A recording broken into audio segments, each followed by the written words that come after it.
Shalom, damai di hati. Marilah pada kesempatan ini kita bersama untuk membaca dan merenungkan firman Tuhan. Ketika kita ada di penghayatan Minggu Sengsara yang kelima. Sebelum membaca dan merenungkan bagian Alkitab, mari kita berdoa. Bapa di surga, terpuji namamu, karena besar kasih setiamu. Di saat ini kami sungguh merindukan berkat anugerah firman-Mu yang senantiasa memberikan bagi kami kekuatan iman, yang percaya sepenuhnya bahwa Yesus Kristus adalah Tuhan dan Juru Selamat, yang mengajarkan kami bagaimana kami harus hidup sebagai anak-anak terang. Kami berdoa, kami memohon pertolongan di dalam nama Tuhan Yesus. Amin. Bagian Alkitab yang menjadi perenungan kita di dalam Matius pasal yang ke-27 ayat yang pertama sampai ayat yang ke-10. Ketika hari mulai siang, semua imam kepala dan tua-tua bangsa Yahudi berkumpul dan mengambil keputusan untuk membunuh Yesus. Mereka membelenggu dia, lalu membawanya dan menyerahkannya kepada Pilatus, wali negeri itu. Pada waktu Yudas yang menyerahkan dia melihat bahwa Yesus telah dijatuhi hukuman mati, menyesallah ia. Lalu ia mengembalikan uang yang 30 perak itu kepada imam-imam kepala dan tua-tua. Dan berkata, "Aku telah berdosa karena menyerahkan darah orang yang tak bersalah." Tetapi jawab mereka, "Apa urusan kami dengan itu? Itu urusanmu sendiri." Maka ia pun melemparkan uang perak itu ke dalam bait suci, lalu pergi dari situ dan menggantung diri. Imam-imam kepala mengambil uang perak itu dan berkata, "Tidak diperbolehkan memasukkan uang ini ke dalam peti persembahan, sebab ini uang darah." Sesudah berunding, mereka membeli dengan uang itu tanah yang disebut tanah tukang periuk, untuk dijadikan tempat pekuburan orang asing. Itulah sebabnya tanah itu sampai pada hari ini disebut tanah darah. Dengan demikian, genaplah firman yang disampaikan oleh Nabi Yeremia. Mereka menerima 30 uang perak, yaitu harga yang ditetapkan untuk seorang menurut penilaian yang berlaku di antara orang Israel. Dan mereka memberikan uang itu untuk tanah tukang periuk, seperti yang dipesankan Tuhan kepadaku. Demikian pembacaan Alkitab bagi kita di kesempatan ini. Saya sangat berharap bahwa kita semua terberkati oleh Tuhan, ada baik-baik, ada sehat-sehat semua. Dan kita juga di selang beberapa minggu dalam perayaan pemaknaan Minggu Sengsara, kita semakin menemukan makna bahwa hidup di dalam Tuhan. Ternyata Tuhan menghendaki kita juga harus penuh dengan kerendahan hati, kerelaan untuk berkorban, terus mengasihi di tengah-tengah berbagai persoalan, tantangan, dan penderitaan kehidupan. Kita harus semakin kuat untuk menjalani kehidupan ini. Realitas hidup bukan hanya bahwa kita memiliki segala sesuatu, lalu kita bahagia, tapi juga ternyata di tengah tantangan kehidupan, kita harus tetap eksis sebagai pengikut-pengikut Kristus.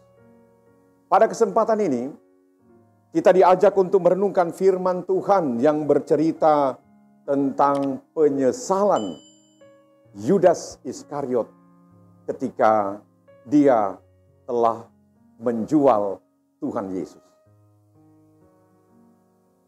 Dalam bagian pembacaan Alkitab kita, Matius yang pasal 27 ayat 1 sampai 10. Dikatakan bahwa Yudas Iskariot sangat menyesal. Tetapi sayangnya, penyesalannya hanya bersifat emosional. Bukan sebuah penyesalan rohani. Dia menyesal tetapi tidak bertobat. Dia menyesal dengan cara mencari jalan keluarnya sendiri. Yang pada akhirnya, dia mengikuti jalannya, pikirannya. Dan itulah yang diambil, yaitu dia bunuh diri.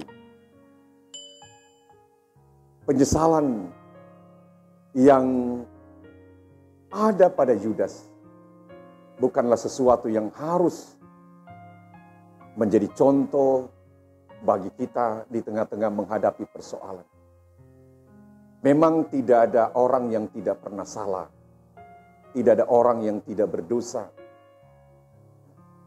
Karena ketika kita manusia berdosa, ya dalam pandangan Alkitab mengatakan bahwa kita melihat sesuatu dan kita menginginkannya, itu sudah berdosa kepada Tuhan. Kita menginginkan apa yang bukan milik kita, kita telah berdosa. Dan mari juga kita melihat mengapa sebenarnya Yudas ini, ya, dia boleh menjual Tuhan Yesus dan pada akhirnya dia menyesal tanpa pertobatan. Kita melihat bahwa awalnya ketika dalam sebuah perjamuan malam, ya dikatakan bahwa iblis membisikkan sesuatu di dalam hati Yudas untuk mengkhianati Yesus, ya. Itu dikatakan dalam Yohanes pasal 13 ayat yang kedua. Mereka sedang makan bersama dan iblis telah membisikkan rencana dalam hati Yudas Iskariot, anak Simon, untuk mengkhianati dia. Pengkhianatan yang dikaryakan iblis dalam hati, dalam kehidupan dari Yudas, menyatakan bahwa Yudas dipakai oleh iblis untuk melawan keinginan Tuhan, kehendak Tuhan, misi Allah dalam penyelamatan. Ya. Kenapa? Ini disebabkan iblis telah memakai Yudas dengan punya karakter sebagai seorang yang serakah. Dia pemegang uang dalam kelompok murid-murid, tetapi juga dia dikenal sebagai orang yang suka mengambil untuk kepentingan dirinya sendiri. Keserakahan yang menjadi hal yang sangat merasuk kehidupannya. Tapi juga alasan lain mengatakan bahwa dia kecewa kepada Tuhan Yesus. Karena dalam alasan bahwa kedatangan Mesias adalah dalam kepentingan politik untuk memenangkan Israel dari kehidupan bangsa-bangsa yang menjajah. Tapi kita melihat bahwa ada begitu banyak hal tentang alasan untuk ia menjual Yesus dengan 30 keping perak. Tapi mari bahwa dalam menghadapi berbagai persoalan, ya, kita sebagai orang yang berdosa, kita ingat pada apa yang dinyatakan Tuhan kepada seorang perempuan yang kedapatan berzina, dibawa kepada Tuhan Yesus. Tuhan Yesus katakan apa? Aku juga tidak menghukum engkau. Pergilah dan jangan berbuat dosa lagi. Tuhan memberikan pengampunan ya, atas kehidupan salah dan dosa kita. Ketika di atas kayu salib pun Tuhan telah menyatakan apa? Untuk mengampuni semua kejahatan dan dosa manusia. Ya Bapa, ampunilah mereka, sebab mereka tidak tahu apa yang mereka perbuat. Pengampunan ini berlaku bagi semua keberadaan kehidupan, kejahatan dan keberdosaan manusia. Penyesalan dari Yudas Iskariot yang berakhir pada bunuh diri adalah cara dunia untuk mengatasi persoalan. Mari kita mengambil contoh bahwa juga di kalangan murid saat Petrus dia dikatakan apa? Menyangkal Yesus. Saat dia sadar dan dia menyesal apa yang dia lakukan. Dia bertobat, dia minta ampun kepada Tuhan atas semua apa yang telah ia lakukan. Cara yang dijalani oleh Petrus itulah yang harus senantiasa menjadi bagian kita dalam menghadapi penyesalan-penyesalan atas apa yang telah kita lakukan. Supaya apa? Supaya kita tidak memilih jalan kita sendiri, tapi kita datang kepada Tuhan meminta ampun atas semua salah dan dosa. Supaya pengorbanan Kristus di kayu salib sungguh membawa keselamatan bagi kita semua. Tuhan menolong dan memberkati. Amin. Mari kita berdoa. Tuhan Allah Bapa di surga, terima kasih. Kiranya kami selalu mengikuti jalan Tuhan. Sekalipun ada kesalahan, ada keberdosaan. Ketika ada penyesalan, maka juga kami ingat bahwa ada pengampunan. Ketika kami datang kepada Tuhan dengan memohon ampun, menyesali, bertobat, dan Tuhan memberikan pengampunan bagi kami semua. Terpujilah nama Tuhan Yesus, penyelamat juru selamat kami. Amin.